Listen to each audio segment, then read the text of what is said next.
బతికున్నా చచ్చినా పన్ను. కాంగ్రెస్ వస్తే మధ్యతరగతి ప్రజల సంపదపై పంజా. యువరాజు సలహాదారు చెబుతున్నది అదే. వారసత్వ పన్నుపై మాట్లాడుతున్నారు. మీ పిల్లల కోసం సంపాదించుకున్న దాన్ని సంపద పంపిణీ పేరుతో దోచుకుంటారు. కర్ణాటకలో ముస్లింలకు బీసీల రిజర్వేషన్లు. పిట్రోడా వ్యాఖ్యలపై ప్రధాని మోదీ ఆగ్రహం అట. రాహుల్ గాంధీ సలహాదారుడు ఇచ్చిన సలహా ఏంటంటే, అమెరికాలో 10 కోట్ల ఆస్తి ఉన్న వ్యక్తి చనిపోతే అతని వారసులకు 45% మాత్రమే వారసత్వంగా వస్తుంది. మిగతా 55% ప్రభుత్వ ఖజానాకు వెళ్తుంది. అది చాలా ఆసక్తికరమైన చట్టం అన్నారు ఏఎన్ఐ ఇంటర్వ్యూలో కాంగ్రెస్ నేత శామ్ పిట్రోడా. సో దీన్ని నరేంద్ర మోదీ ఒక ఆయుధంగా వాడుతూ ఉన్నారు. అంటే ఒకవేళ ఒక ఇంట్లో ఒక పెద్ద మనిషి చనిపోతే ఆయనకున్న ఆస్తిలోని కొంత భాగం మాత్రమే ప్రభుత్వానికి, సరే వాళ్ళ వారసులకు, కొడుకులకో బిడ్డలకో పోతుంది, మిగతాదంతా ప్రభుత్వానికి పోతుంది అని చెప్తున్నారు. సో అట్లనే మీ వారసుల, మీ కుటుంబాల యొక్క ఆస్తులు కూడా వీళ్ళు లాగేస్తారు, అందరికీ పంచాలి అన్న దాంట్లో భాగంగా పంచుతారని చెప్తున్నారు. ఇప్పుడు ఇవాళ సంపద ఎవరి చేతిలో ఉంది? 90% సంపద 10 మంది చేతిలో కేంద్రీకృతమై ఉన్నది. 10% సంపద 90% మంది తింటున్నారు. అంటే టోటల్ ఈ జాతి సంపద అంతా కేవలం 30 మంది చేతుల్లో కేంద్రీకృతమై ఉన్నది. ఇప్పుడు ఈయన మాట్లాడిన దాన్ని అందిపుచ్చుకొని వీళ్ళు ఈ అంశాన్ని ప్రధానంగా ఫోకస్ చేస్తున్న నరేంద్ర మోదీ. కాంగ్రెస్ వస్తే బతికున్నా పన్ను, చచ్చినా పన్ను వసూలు చేస్తోంది. జీవిత కాలమంతా కష్టపడి చెమటోడ్చి తమ పిల్లల కోసం కూడబెట్టుకున్న మధ్యతరగతి ప్రజల ఆస్తులను దోచుకుంటోంది. వారసత్వ పన్నుపై యువరాజుకు అంటే రాహుల్ గాంధీని ఉద్దేశించి రాచ కుటుంబానికి సలహాదారు మాట్లాడారు. మధ్యతరగతి ప్రజలపైన మరిన్ని పన్నులు విధించాలని కొంతకాలం క్రితం ఆ సలహాదారే చెప్పారు. ఇప్పుడు వారసత్వ పన్ను గురించి మాట్లాడుతున్నారు అని ప్రధానమంత్రి నరేంద్ర మోదీ అన్నారు. దీనికి కౌంటర్గా ప్రధాని మోదీ భయపడుతున్నారు. ఎన్నికలు తన చేతుల్లోంచి జారిపోతున్నాయని గుర్తించారు. అధికారంలోకి రాగానే కులగణన చేస్తాం, ఆ తర్వాత ఏం చేస్తామనేది చెప్పనే లేదు. మా మేనిఫెస్టో చూసి వణికిపోతున్నారు. మోదీ ప్రజానేత కాదు, బిలియనీర్ల నేత. వారికి 16 లక్షల కోట్లు పంచిపెట్టారు. 90% జనాభాకు న్యాయం చేయడమే నా జీవిత లక్ష్యం.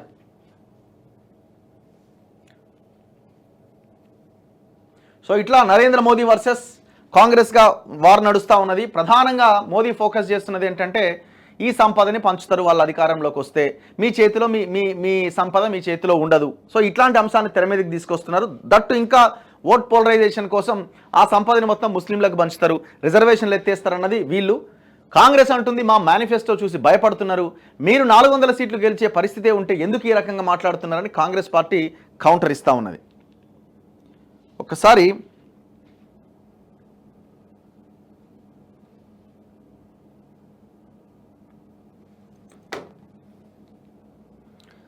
అద్దంకి దయాకర్కి కాల్ చేద్దాం.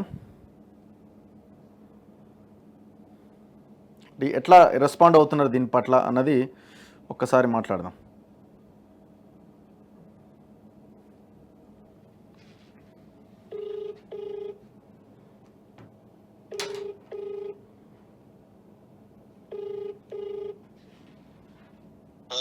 నమస్తే బెల్లయ్య గారు, నేను రఘు మాట్లాడుతున్నా. బాగున్నాను. లైవ్లో ఉన్నారు మీరు? ఇప్పుడు మీ మీద వస్తున్న కౌంటర్ ఏంటంటే, ఈయన శామ్ పిట్రోడా నిన్న మాట్లాడారు కదా, దాన్ని కౌంటర్ చేస్తున్నారు మోదీ. ఒకవేళ కాంగ్రెస్ కనుక పవర్లోకి వస్తే మొత్తం సంపదనంతా వేరే వాళ్ళకు బంచేస్తారు, మీ సంపద మీ చేతుల్లో ఉండదు అని. శామ్ పిట్రోడా ఏం మాట్లాడారో మీకు తెలిసే ఉంటుంది కదా. అమెరికాలో 10 కోట్ల ఆస్తి ఉన్న వ్యక్తి కనుక ఒకవేళ చనిపోతే ఆయన వారసులకు కేవలం 45% మాత్రమే ఇచ్చి మిగతా అంతా ప్రభుత్వాలు తీసుకుంటాయి. సో అట్లా ఆ సంపద ప్రభుత్వ ఖజానాలోకి వెళ్ళిపోద్దని ఆయన చెప్పిన వ్యాఖ్యలని మోడీ ఆయుధంగా మలుచుకొని రేపొద్దున కాంగ్రెస్ వస్తే ఇదే జరుగుతుంది. యువరాజు గారి సలహాదారుడు ఇదే అంశాన్ని తెర మీదకి తీసుకొచ్చారు, జాగ్రత్త అని దేశ ప్రజలకు చెప్తున్నారు. మీరు ఎట్లా రెస్పాండ్ అవుతారు? మోడీ గారు ఓటమి భయంలో ఉన్నారు. బీజేపీ పార్టీ ఓటమి భయంలో ఉంది.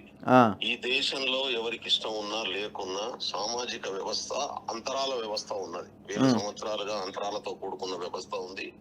భారత రాజ్యాంగం అందరికి సమాన హక్కులను కల్పించింది. ఈ సమాన హక్కులు అమలు కావట్లేదు. ఈ సమాన హక్కులు అమలై ఈ సమాజంలో ప్రజలందరూ సమాన జీవన స్థాయికి తీసుకురావాలనే లక్ష్యాన్ని భారత రాజ్యాంగం కలిగి ఉన్నది. అదే విషయాన్ని కాంగ్రెస్ పార్టీ చెప్తా ఉన్నది. కాంగ్రెస్ పార్టీ మోడీ గారు వచ్చిన తర్వాత గత 10 సంవత్సరాల్లో పెట్టుబడిదారులకు, బడా పారిశ్రామికవేత్తలకు, ఆధిపత్య వర్గాలకు ఇన్సెంటివ్స్ ఇచ్చేసినటువంటి పరిస్థితి మనం చూస్తా ఉన్నాం, మాడిటోరియం ప్రకటించినటువంటి పరిస్థితి మనం చూస్తా ఉన్నాం. ఓకే, పేదవాడు మరింత పేదవాళ్ళుగా మారిపోయారు. 22 కోట్ల మంది మధ్య తరగతి వాళ్ళు ఇవాళ దరిద్ర రేఖ దిగు వెళ్ళిపోయినటువంటి పరిస్థితి ఉంది. గతంలో మన్మోహన్ సింగ్ గారు ప్రధానమంత్రిగా ఉన్నప్పుడు మొత్తం 28 కోట్ల మందిని దరిద్ర రేఖల దిగువ నుంచి పైన మధ్య తరగతి వర్గంగా కాంగ్రెస్ పార్టీ మారిస్తే వీళ్ళు మధ్య తరగతి వర్గాన్ని వాళ్ళ పేద వర్గంగా మార్చారు. కాబట్టి దేశంలో ఉన్నటువంటి సామాన్యుడు జీవించేటటువంటి పరిస్థితులు ఉత్పన్నం కావాలి. అందులో ప్రధానంగా బీసీ వర్గాలు ఎవరెంత మంది ఉన్నారో వాళ్ళ దగ్గర ఏమున్నదో వాళ్లకు డెవలప్మెంట్ మోడల్ తయారు చేయాలన్నా వాళ్ళ జనాభా కూడా వాళ్ళ దేశం దగ్గర లేనటువంటి దుస్థితిలో అవన్నీ ఉన్నాయి, కరెక్టే, వాస్తవాలే. కానీ ఇప్పుడు ఆయన చేసిన వ్యాఖ్యలు ఏ రకంగా తీసుకోవాలా? అందుకనే ఈ బీసీ వర్గాలను సమానత్వం డెవలప్ చేద్దామని కాంగ్రెస్ పార్టీ ఆలోచిస్తే, ఎస్సీ ఎస్టీ వర్గాలను సమానత్వ స్థాయికి తీసుకురావాలని కాంగ్రెస్ పార్టీ ఆలోచిస్తే, బడా పారిశ్రామికవేత్తలకు రాయితీ ఇచ్చే, బడా పారిశ్రామికవేత్తలకు కొమ్ము కాసే ఇవాళ మోడీ ఇవాళ వాళ్ళని రెచ్చగొట్టేటటువంటి ప్రయత్నం చేస్తున్నారు.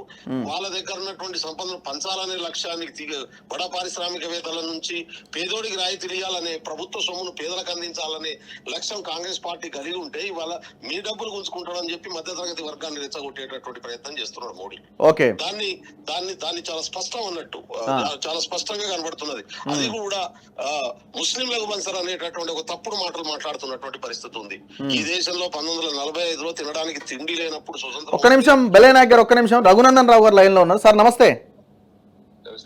సార్ ఏం లేదు, ఇప్పుడు శ్యామ్ పిట్రోడా చేసిన వ్యాఖ్యల్ని మోదీ తన ప్రచార సభల్లో మాట్లాడుతూ ఉన్నారు. ఒకవేళ కాంగ్రెస్ అధికారంలోకి వస్తే మొత్తం మీ సంపదనంతా వేరే వర్గాలకు పనిచేస్తుందని. బెల్లయ్యనాయక్ గారు ఏమంటున్నారంటే ఇది ఓడిపోతున్నామన్న భయంతో మోడీ మాట్లాడుతున్నారు. మేము పెద్ద బడా పారిశ్రామికవేత్తల గురించి మాట్లాడుతుంటే దాన్ని సామాన్య ప్రజలకు అంటగట్టి దాన్ని రెచ్చగొట్టే ప్రయత్నం చేస్తున్నారని. మీరు ఎట్లా రెస్పాండ్ అవుతారు? ఆ వ్యాఖ్యల్ని మీరు సమర్థిస్తున్నారా? నరేంద్ర మోడీ గారు మాట్లాడినారంటే ప్రపంచం అంతా వింటుంది, ప్రపంచం అంతా ఆలోచిస్తుంది అనే ఉద్దేశంతో మాట్లాడతారు తప్ప ఏదో ప్రచారం కోసం, బ్రేకింగ్ ల కోసం మాట్లాడాల్సినటువంటి అవసరం లేదు. గతంలో ప్రధానమంత్రిగా ఉన్నప్పుడు మన్మోహన్ సింగ్ గారు ఏం మాట్లాడారు, ఇప్పుడు శ్యామ్ పిట్రోడా గారు ఏం మాట్లాడుతున్నారు, ఇట్లాంటి విషయాలన్నీ గమనంలోకి తీసుకున్న తర్వాత వారు మాట్లాడినారు. ప్రజలు ఎట్లా రిసీవ్ చేసుకుంటారు అనేది జూన్ 4వ తారీఖు నాడు తెలుస్తుంది. ఎవరు ఓడిపోతున్నారు, ఎవరు గెలుస్తున్నారు అనే దాని గురించి ఇప్పుడే ఎందుకు పడాలి? వాళ్ళ ఇండియా కూటమి భాగస్వామి పక్షం మమతా బెనర్జీ దీదీ చెప్పి కాంగ్రెస్ కు సొంతంగా 40 సీట్లు రావని. ఇప్పుడు నాకు పిల్లలతో కొట్లాడారు. వారి అభిప్రాయాన్ని వారు చెప్తారు, నా అభిప్రాయం నేను చెప్తాను. నా పాయింట్ ఏంటంటే ఇప్పుడు ఇది వారి భాగస్వామ్య పక్షం దీదీ చెప్పింది వాళ్ళకి 40 సీట్లు రావాలి. వాళ్ళ గురించి నేను సీట్ల గురించి, ఓట్ల గురించి మాట్లాడతలేను సార్. నేను ఏమంటున్నా అంటే భయంతో మాట్లాడుతున్నానంటే దాంట్లో మీనింగ్ అంటే ఇప్పుడు నిజంగానే అంటే వాళ్ళు వస్తే సంపద బంద్ చేస్తారన్న లైన్ ఎందుకు తీసుకున్నారు మీరు అంటున్నా? ఒక పార్టీ ఒక లైన్ ఎందుకు తీసుకుంటుంది అంటే ప్రత్యర్థి పార్టీ మాట్లాడినటువంటి మాటల అర్థాలు ఎట్లున్నాయి, వాళ్ళ మేనిఫెస్టో ఎట్లా ఉందంటే చూసిన తర్వాత దాని అర్థాన్ని ప్రజలకు చెప్పాలనుకున్నారు. ప్రధానమంత్రి గారు చెప్తా ఉన్నారు. ప్రధానమంత్రి గారు చెప్తుంది, దేశ ప్రజలు నమ్ముతున్నారు. కాంగ్రెస్ పార్టీ నాయకుడిగా బెల్లయ్యనాయక్ గారు శ్యామ్ పిట్రోడా గారి మాటలు సమర్థించకపోతే నరేంద్ర మోడీ గారి మాటలు సమర్థిస్తారని ఎట్లా అనుకుంటారు? ఓకే, సో మీరు శ్యామ్ పిట్రోడా మాట్లాడిన దాంట్లో ఆయన కేవలం బడా పారిశ్రామికవేత్తలు 90% సంపద 10% మంది చేతులు ఎవరు దాంట్లో అవుతుందో వాళ్ళ గురించి మాట్లాడండి అని అనుకోవడానికి వీల్లేదా? 90% సంపద పెరగడానికి కారణం కాంగ్రెస్ కాదా? మేము వచ్చిన 10 ఏళ్లలోనే మొత్తం సంపద అంతా పెద్దోళ్ళ చేతులకు అయింది. అంతకుముందు అంతా మొత్తం గరీబుల దగ్గర ఉందా? ఎందుకట్లా మాట్లాడతారన్న? అవసరార్థం మాట్లాడడం అనేది మానేసేయాలి. Facts and figures are there. Okay, ప్రపంచం అంతా చూస్తా ఉంది. 11వ స్థానంలో ఉన్న ఆర్థిక స్థితిగతుల నుంచి 5వ స్థానానికి తెచ్చినాం. ఇంకా అవకాశం ఇస్తే ఇంకొకసారి 3వ స్థానానికి తెస్తామని చెప్తా ఉన్నాం. This is our guarantee. దాని గురించి మాట్లాడమంటే ఇంకొక రకంగా వారు మాట్లాడితే దానికి మనం రైట్. థ్యాంక్ యూ రఘునందన్ గారు. బెల్లయ్యనాయక్ గారు విన్నరా? కట్ చేసిండు.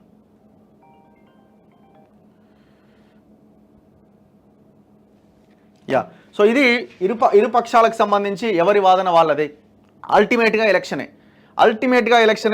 ఇదంతా కూడా ఎలక్షన్లో భాగంగా మాట్లాడిన మాటలుగానే ఇరు పక్షాలను మనం చూడాలి.